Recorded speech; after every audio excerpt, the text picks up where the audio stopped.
নমস্কার বন্ধুরা, আমি আপনাদের সামনে দেখাতে এসেছি আমি কি সার ইউজ করি। এই যে দেখুন, এটা ডিএপি দানা, হাড় গুঁড়ো বোন মিল যেটা, তারপর এটা নিমখোল 10-26-26, সাদা পটাশ, এটা হচ্ছে এপসাম সল্ট, এটা লাল পটাশ, আর এটা হচ্ছে হাড় গুঁড়ো, আর এটা হচ্ছে লেদার মিল, এটা জিয়ার দানা, আর এটা হচ্ছে ট্রাইকোডার্মা ভিরিডি। তাছাড়াও এগুলো আমি ব্যবহার করি। এই যে দেখছেন অ্যাক্টিভ 18, এটা হচ্ছে সিউইড, এটাও তাই অ্যাক্টিভ এনজাইম, এটা অ্যাক্টিভ জাইম। এগুলো আমি জলে গুলে ব্যবহার করি। তাছাড়া কাকা স্প্রে করি। এছাড়া বোরন এনেছি, বোরন দেবো, সাব ফাঙ্গিসাইড আছে, এগুলো প্রত্যেকটা আমি কিন্তু ব্যবহার করি। তাছাড়া এই যে দেখছেন আমার নিম তেল, এই যে নিম তেল আমি বাড়িতে বানিয়েছি। এই নিম তেল আমি ইউজ করি গাছের কীটনাশক হিসাবে। এইগুলো আমি সবটাই ইউজ করি। এই যে দেখছেন কতগুলো আমি বাড়িতেই সারের দোকান বানিয়ে ফেলেছি। তো বন্ধুরা, আমি এগুলো ব্যবহার করি। এছাড়াও তো জৈব কীটনাশক বাড়িতে তৈরি করি। নিম পাতা যেমন ফুটিয়ে জলটা বের করে, তারপর পেঁয়াজের খোসা, পেঁয়াজ রসুন, তারপর লঙ্কা, এগুলো পেস্ট করে যে রসটা বেরোয় সেটা দিয়ে আমি গাছে স্প্রে করি। তাতে পোকামাকড় খুব ভালোভাবে মারা যায়। হলুদ নিম পাতাতে মিশিয়ে সেটা স্প্রে করি। তারপর ভাত পচিয়ে যে জলটা বেরোয় সেটা কীটনাশক হিসেবে ব্যবহার করি। আরও ছাই, জলে ভিজিয়ে ছাইয়ের জলটা আমি কীটনাশক হিসেবে ব্যবহার করি। অ্যালোভেরার যে গাছ আছে সেই অ্যালোভেরার থেকে জেলটা বার করে সেটা জলে ভিজিয়ে আমি সেটাও কীটনাশক হিসাবে ব্যবহার করি। এভাবে জৈব উপায়ে নানানভাবে আমি কীটনাশক ব্যবহার করি। আর এই সারগুলো ইউজ করি কিছু কিছু করে। রাসায়নিক সার ইউজ করি না বললেই চলে, জৈব সারই বেশি ইউজ করি।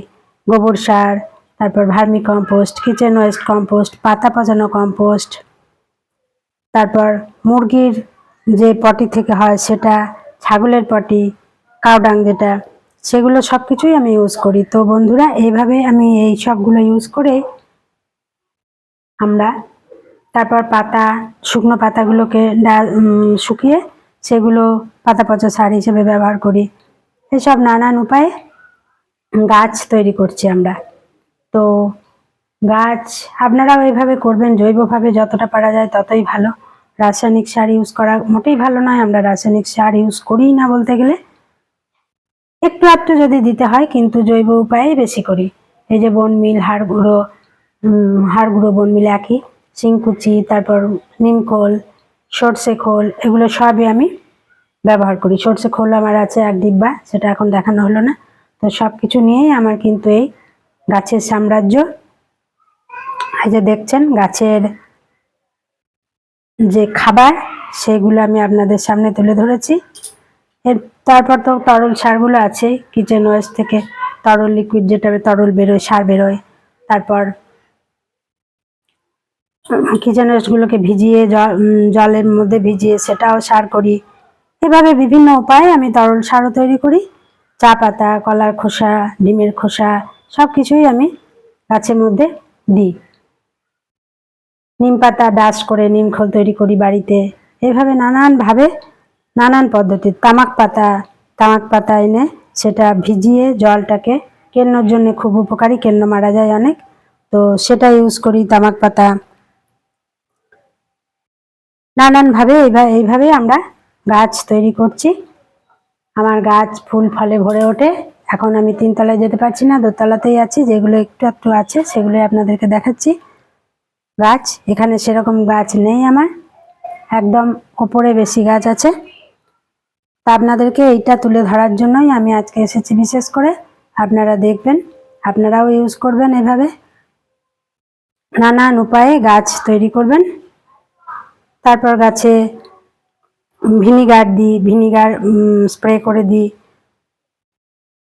ফিটকিরি স্প্রে করে দিই, হিউমিক অ্যাসিডও এনেছি, এটাও গাছে দেবো আমি। এই যে হিউমিক অ্যাসিড, এটাও হিউমিক গ্রো 95, এটাও আমি গাছে জলে গুলে গাছে দিয়ে দেবো। এটা খুব শিকড়কে বৃদ্ধি হতে খুব সাহায্য করে।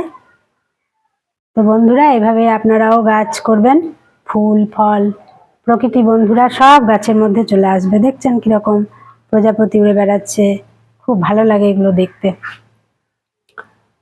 ভালো লাগলে একটু লাইক কমেন্ট করে দেবেন, শেয়ার করে দেবেন, অবশ্যই সাবস্ক্রাইব করবেন। আপনারা পাশে থাকবো তার জন্য, যাতে আমি আপনাদের পাশে থাকতে পারি, নতুন একটা ভিডিও নিয়ে আপনাদের সামনে উপস্থিত হতে পারি। তাই বন্ধুরা, ধন্যবাদ, নমস্কার।